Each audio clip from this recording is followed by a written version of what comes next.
Ladies and gentlemen, this is not just a story. This is fuel for every broken heart. This is strength for every tired soul. This is proof for every dreamer who feels lost. Today, I am going to tell you the life story of Christian Leonardo. A boy born in poverty, raised in struggle, beaten by circumstances.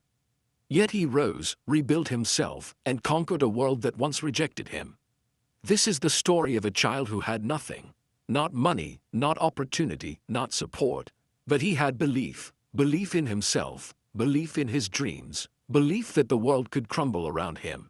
But he would not crumble with it. Let us begin. Chapter 1. Born in a home where even dreams were poor.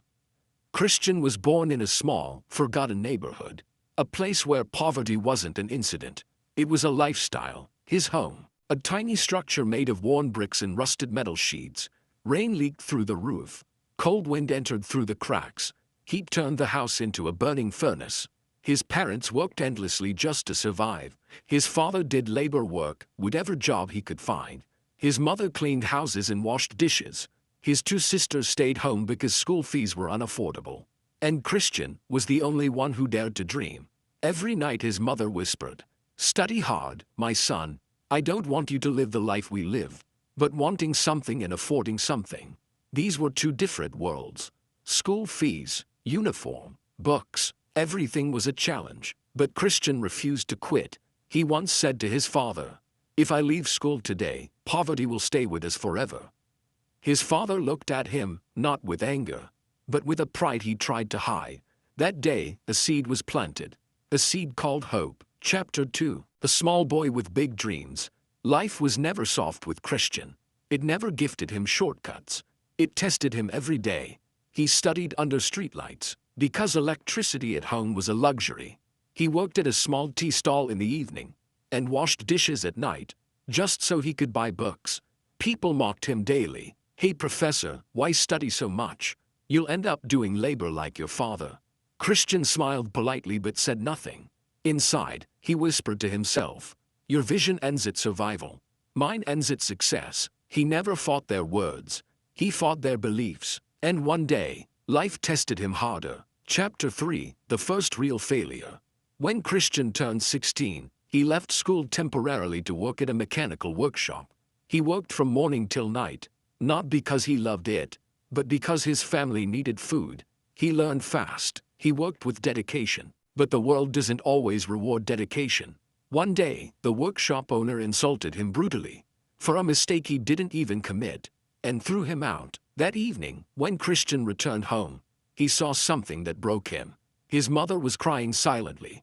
There was no money to buy food. His sisters slept hungry. Christian stepped out of the house, looked up at the sky, and tears rolled down his cheeks. He whispered, "God, I want to change my family's life. Give me one chance." That night, he cried himself to sleep. He didn't know that the next morning, a new version of him would be born. Chapter 4. The decision that changed everything. When Christian woke up, he wasn't the same. He had made a decision. He wouldn't chase jobs anymore. He would create opportunity. He would work, study, learn, grow, and build something of his own. But the problem, he had no money, yet he had something stronger. Determination. He took whatever little money he had saved and bought old, broken phones from the market. He taught himself how to repair them using free videos and articles. The first month, he earned only a few dollars. But he didn't stop, because when you plant a seed, you don't expect a forest the next day. You water it, you protect it, you trust it, and that's exactly what he did. Chapter 5. The night of blood and determination. One night, while repairing a phone, Christian's finger got deeply cut. Blood dripped over the table. His mother rushed to him and said, "Leave it, son, rest for a while." But Christian said, "No, Mom, if I stop today, I'll stop forever." He wrapped a small cloth over his wound and continued working. That night, he didn't repair just a phone.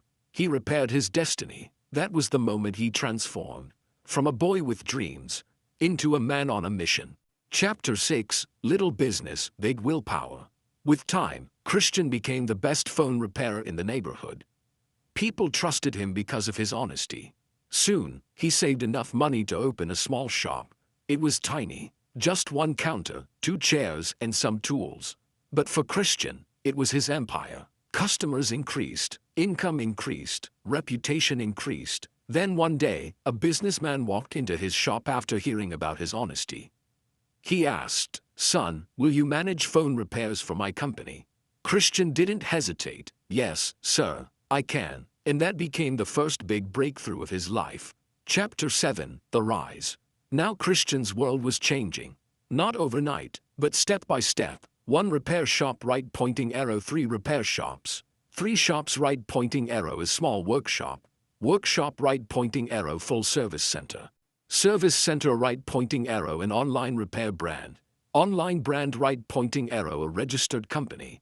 His name started spreading. People whispered, "Is he the same boy who used to sell newspapers? Is he the kid who repaired phones under streetlights?" Yes, he was the same, except now, he was unstoppable. Christian would often say, "I didn't become successful to impress the world. I became successful to save my family." Chapter 8, Purpose Beyond Money. When success came, Christian didn't forget where he came from. He opened a free school for poor children. He'd paid school fees for many kids.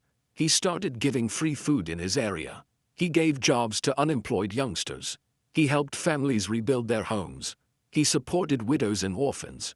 He said, "When God blesses you, your duty is to bless others." This is what made him not just a businessman, but a leader. Chapter 9, The Heights of Success. Years passed. Christian became a respected entrepreneur, a role model for youth, a motivational figure, a community builder, a symbol of hope. People admired him, not just for his success, but for his heart. He remained humble, grounded, grateful, because he never forgot the nights when he cried in hunger, the evenings he worked at tea stalls, or the mornings when he studied under streetlights. His pain became his strength, his struggle became his identity, and his success became his message. Chapter 10, The Motivational Message for the World. Christian Leonardo's life teaches us. Checkmark: hard times don't break you, they build you. Checkmark: poverty can't stop you unless you stop yourself. Checkmark: your background does not decide your future, your decisions do. Checkmark: you don't need money to start, just courage. Checkmark: when people doubt you, let your actions speak. Checkmark: success is not luck, it is consistency. Christian often repeats, success is not a door that opens for special people. It is a path anyone can walk, only if they don't give up.